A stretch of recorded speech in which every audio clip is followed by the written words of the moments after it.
Ladies and gentlemen, he's with us again, CBOBE, Mr. Bob Champion, absolute legend, sir. And wow, we're here, mate. We've made it. 100 shows. Yes, well done doing 100. You know, Chris, it's been. Well, it is 100 weeks, isn't it? It's 100 Friday nights, yeah. 2 years and 2 months because we took 1 or 2 Friday nights off, but we've made it, and the crowd have been fantastic tonight and been very supportive. And Bob, we both want to thank you so much for joining us every single Friday night, no matter where you've been, where you are. You've always made the effort to join us on a Friday night, Bob, and we really, really appreciate it, mate. Thank you very much, and thanks for all the work you're doing, and carry on with your walk. Thank you. I will do. It won't be long before I'm back up in Newmarket. Got how that worked, but we got there. We've got 3 cracking guys on. They've all been on our show during the 100th show. We're going to the States with Jimmy Duggan. Good evening, Jimmy. Good evening, gentlemen, and all you folks out there. Ladies. How are you? I'm just turning you around. We're all very well, Jimmy. Thank you so much for joining us. And we've gone to France with Graham Bradley. Nice to see you guys up. Good man. Lovely to have you on, Bradders. And you gave me such a wonderful time at the festival, mate. It's a time I will never forget. And I really appreciate what you've done for me. It was wonderful at Cheltenham, wasn't it? It was wonderful, yeah. And our very own Derek Thompson, how are you, fella, from England? Gary, I'm fine, but Graham Bradley's not from France. He's from Yorkshire. He's representing France tonight. I moved down to Lamwell, didn't I? Brilliant. I love it. Well, thank you so much for joining us, guys. I'm going to go back to Jimmy. Jimmy, you came on 2 or 3 times, well, 3 or 4 times during our 100 show with some amazing stories. And the one that really sticks out when your face comes up, mate, is Alfie. Yeah, my little Alfie. Well, Bradders, I lived with Bradders for quite a few years, and Bradders knew Alfie really well and knew what he meant to me. And that train story has become world famous, probably in not such a good way because it doesn't depict a character of sound mind that jumps on the back of a tube train and goes from one station to the next. But there you go. He was my little boy. Have you heard that story, Tommo? No, but I'd just like to say how nice it is to be the youngest guy on your show. It's great to have Brad. You know, it's just great for once I'm the youngest guy on the show tonight. Hi, guys. Don't listen to it, Brad. We'd be the youngest too if we falsified our birth certificate. Hey, I remember Brad gave me a lift in his car once. He said, "Do you want a lift to Wincanton?" So we drove all the way to Wincanton. Do you remember it, Brad? And I remember we stopped and filled up. And I'll tell you what, the car was very empty when we filled it up. And I said, "Don't worry, I'll get it. Cost me a fortune." No. It will. On, Brad. It would do now, wouldn't it? Cost you a fortune. Blimey. Oh, not all. Petrol's a lot more expensive everywhere, isn't it? It is. Unbelievable. You should be in California then. Yeah, is it I've cheap? only ever been there once. It was absolutely unbelievable. I loved it. When I came to see you, remember them photographs? I have a distinct memory of Bradders when we were at the drive-through. Yes. No, it wasn't. Yeah, it was a drive-in movie. Oh, yeah. But that's a story for another evening. Anyway. No, tell us more. Tell us more. Were you in the front seat or the back seat? Yeah. He can't There's remember. a lot of stories. There's a lot of stories, but they're for after a certain time of the evening. You know what I mean? I do. We It do. was a bad movie for me. I'll tell you that. That's all I can tell you. Hey, so, Gaz, if you want me to tell that story about Alfie or? Yeah, well, Tommo hadn't heard it. I think you'd be quite intrigued. Have you heard it, Brad? Well, you must have heard it, Brad, haven't you? You Heard what? the story of Jimmy jumping on the back of a tube train. No. What's Yes, this? Tell us more. So, See. Tommo, myself and my brother, we had a great friend, Brad and I, called Bosch in London. And Bosch supplied all of our clothes. He was a master tailor. And anyway, one Christmas I had treated my brother to a suit. And so we went down to Moorgate, and Alfie, my little West Highland Terrier, came. Yes. He was known at all race courses around the country. And he always came to London with me. So I get the train from Didcot to Paddington and then get the tube into Moorgate into the city.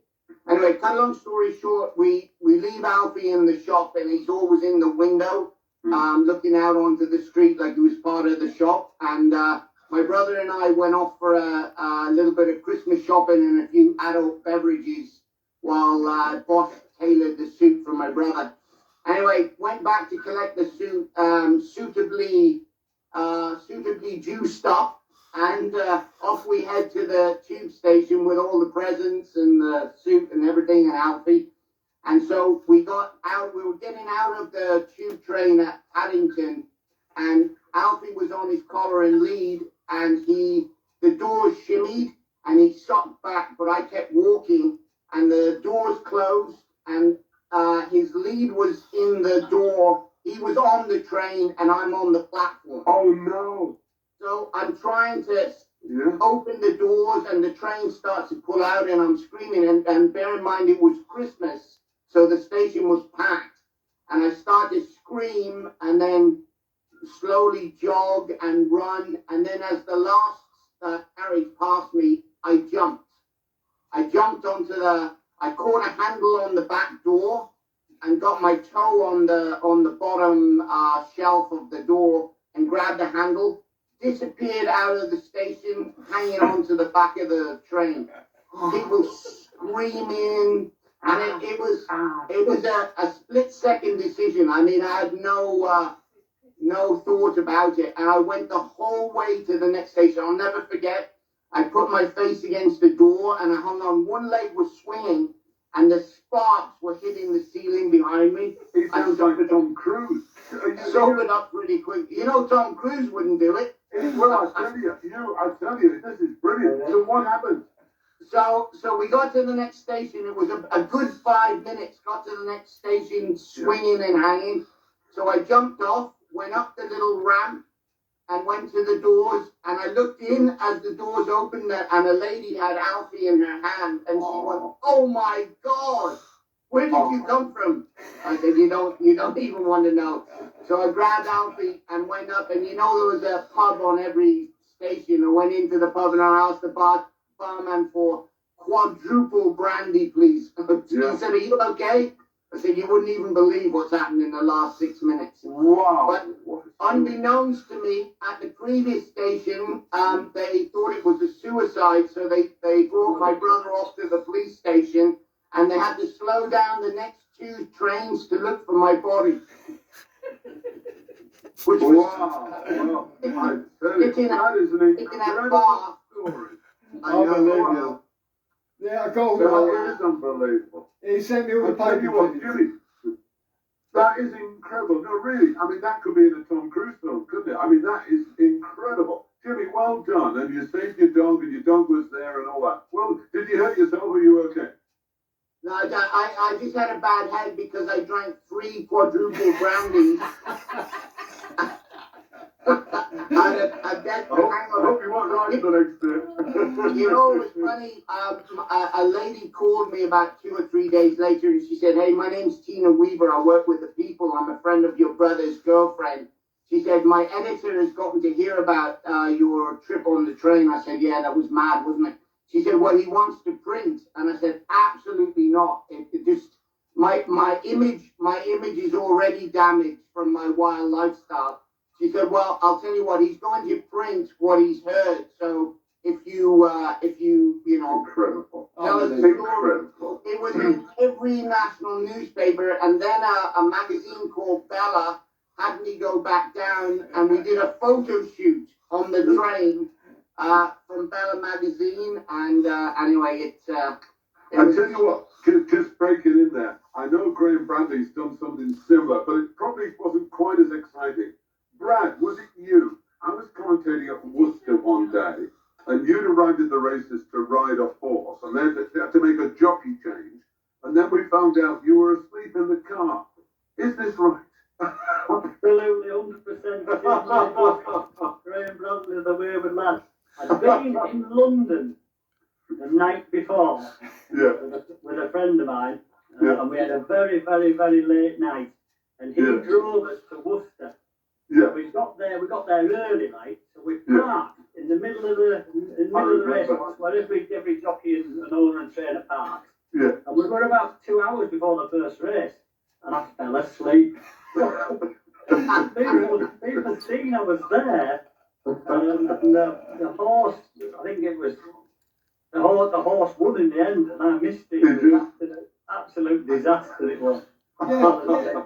Talking about Charlie Brooks came and woke me up, and I went and I ran into the weighing room. And I was about a couple of minutes late, so I missed it unfortunately, and it won. Yeah, talking about sleep and booze, Brad. One of your stories was about when you missed the workout on Alderbrook for Kim Bailey. Yes. Yeah, quickly go through that little story with us, because it went on. There's a funny ending, wasn't there? Absolutely. Well, there was a party, somebody's party, Dean Gallagher, just outside of Lambourne, and I was there drinking, swimming, I was doing all sorts, and I didn't get back to bed until about 4 o'clock in the morning, right?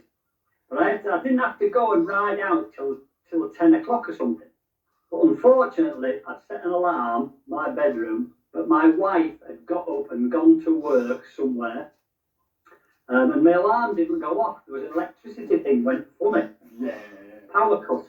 So I'm there just fast asleep, and I just never woke up at all. And all of a sudden, I don't know whether it was a telephone rung or something like that, or somebody came and banged on the door and woke me up, but I was too late. And I rang the trainer and I said, I'll be there in 10 minutes. He said, oh, don't worry, the owner's here. It's already done. He's not very happy with you. And he totally sacked me, unfortunately. And that was Alderbrook. Sorry? That was a horse, Alderbrook. Alderbrook, absolutely, yeah. So who got the ride? Champion hurdler. Was it Richard Dunwoody? Yeah. I think Richard Dunwoody, the dude, is a very close friend of mine. He got on it. And I got a fair ride. This is a bit I like. Go on, carry on. Collier Bay, and it was only about 7th or 8th favourite, something like that. And I ended up winning the champion hurdle. It was an absolute miracle. you beat Alderbrook on the run.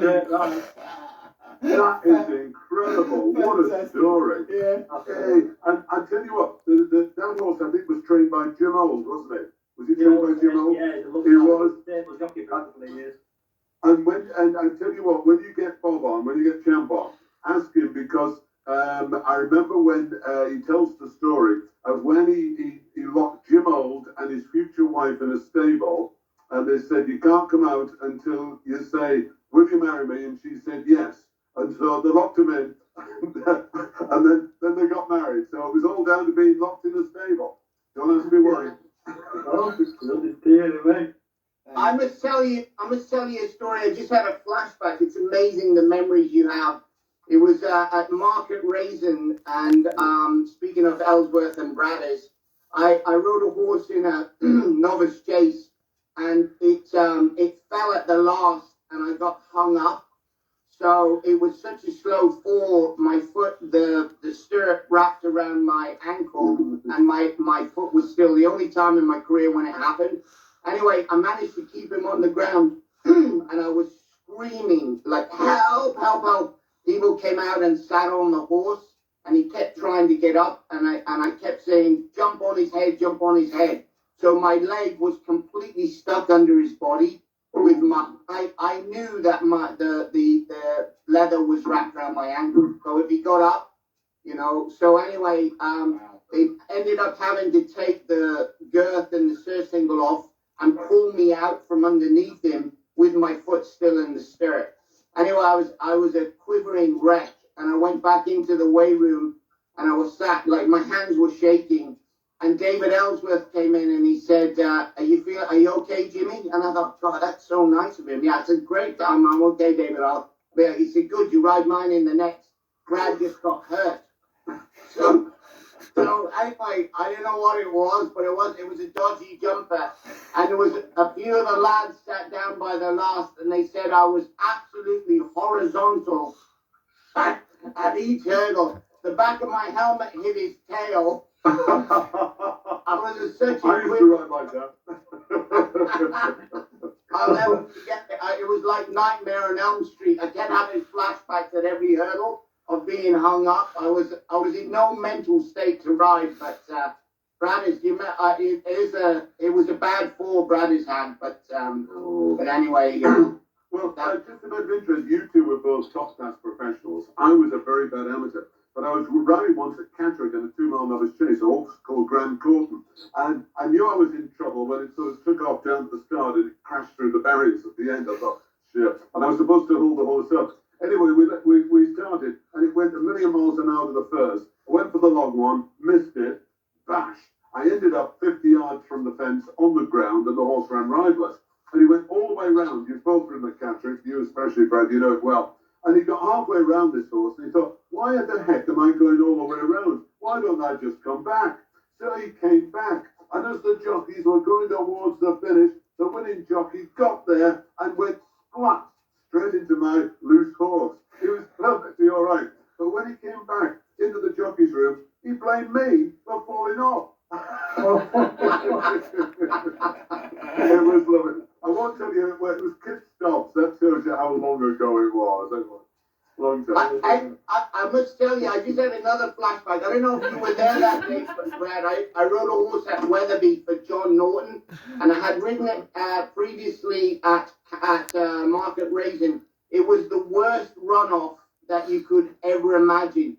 I trotted him to the start at Weatherby with his head over the rail, and he was doing like the dressage trot. If he broke into a canter, I was gone. Anyway, to cut a long story short, when the tapes went up, I was 10 lengths behind. By the time we jumped the first hurdle, I had bashed into about 12 people and ended up probably mid-division towards the front. And as we came up the straight at Weatherby, by the time I got to the top bend, he was legless, absolutely exhausted, tired. So I managed to get him round the top bend and then the bend into the back straight. And his head was like a wheelbarrow full of bricks. But I couldn't pull him up though. I would got him down to a slow canter. Anyway, he jumped that first hurdle down the back and completely poleaxed me in the face with his head. Oh, I wondered what happened. Nosy boy. So anyway, I got him back towards nearly into a trot, and I just changed my hand a little bit to get another grab. Off he goes again. So I said, "This is curtains," and I bailed out. I've never bailed out before. Jumped off him and did about 19 somersaults and lay there for a while. Anyway, I walked. There was no ambulance near me. So, and this was down towards the back of the end of the back straight. So he gallops off. Then he comes trotting back towards me. So I took my helmet off and threw it at him, trying to get him between the eyes. Yeah. Anyway, he gallops off up the back straight, so I'm walking back down the home straight, and I hear this galloping, this noise. He's coming again. So, unbelievably, I turn around and he has someone on his back. Someone had caught him up the back straight. And he's got hands round his neck and he's screaming, "Help!" He gallops down the home straight, and when I got up towards the gate, the ambulance is taking the guy off. He did a U-turn and went in the gate and drilled the fellow that caught him, and he's in bits, this guy that caught him down the back straight. Wow. Caught him and jumped on him and decided he was going to ride him back. Wow. Incredible. Well, You Tommo. talk about priceless video. Can you remember when I seen you in California all them years ago when I rode for the British jockeys team? Yeah, absolutely. We flew to America. I rode 2 winners. Then we went to Australia. And we had to do 9 stone 7, 9 stone 8, 9 stone. I couldn't do the weight. Who was on that? Peter Stewart, Smith Eccles, Hugh Davis, and Richard Dunwoody was the reserve. And I couldn't do the weight in Australia and New Zealand.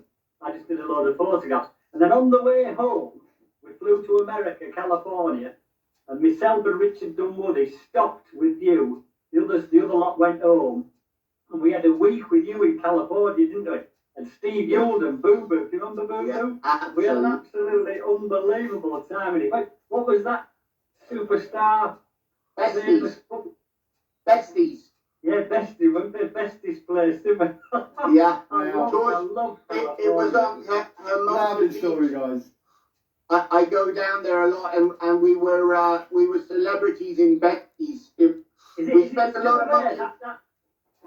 That place isn't still there, is it? Surely. It is, yeah. Is it? What's Yeah. it called? Besties. Still Still Besties. called Bestie. Yeah. Really, me. I know. It's I the know. best. I It's the best. really enjoyed that. Oh, it's so you I'll are. tell I you went what, to I'll tell you California. what. Oh, sorry. Yeah? Oh, Miss, I'll tell you what, let's Mrs. wants ask, to come in let's now. ask Gary one of his most embarrassing moments. Yeah, come on. Come on, What? Gary. What Come on, was an Gary. embarrassing moment? Yeah, come on, any- Yeah, Oh, you've got stats because I've known you for a long time.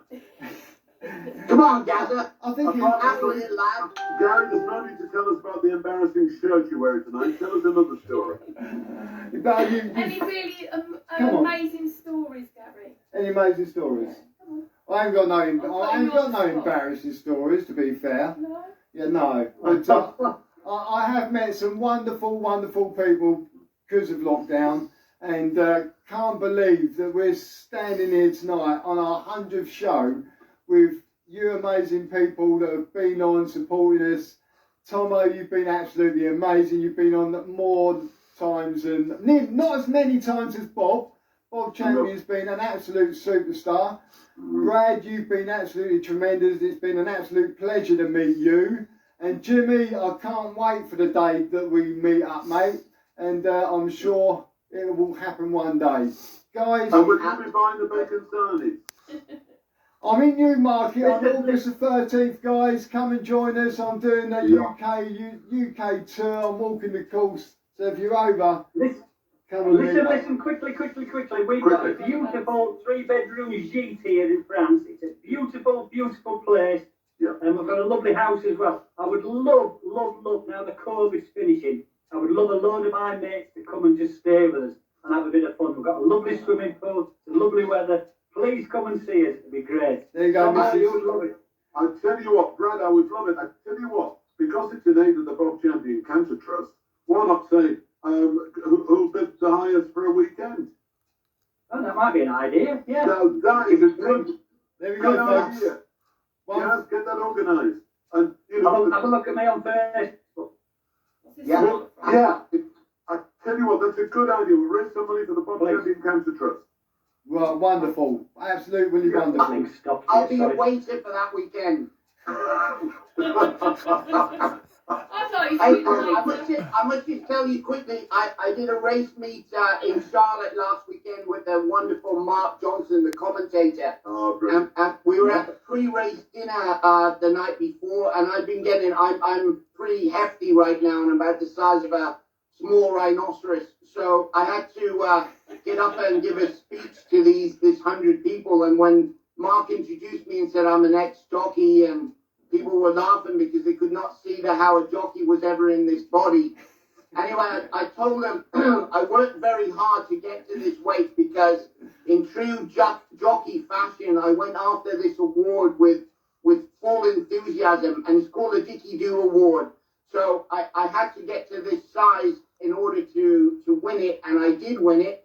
And I got the T-shirt and the trophy, and it says, Jimmy Duggan, winner of the Dickie Doo Award. because my tummy stick out more than my dicky do. Right, we're finished on that note, guys. We've already got into trouble tonight with a 6 and 9, so we will finish. We will finish on that note. Guys, absolute pleasure talking to you all. Thank you so much for making our 100th night special, and I will be in touch. And you can come on Thanks, shows. guys. Absolute cheers. Lovely to see you all. Yeah. Love you. Take care, guys. Well done, Gary. Cheers. Take care. Come and see us. Cheers, guys. Bye. Cheers. Cheers, boy. Wow. Wow, wow, wow. Wow.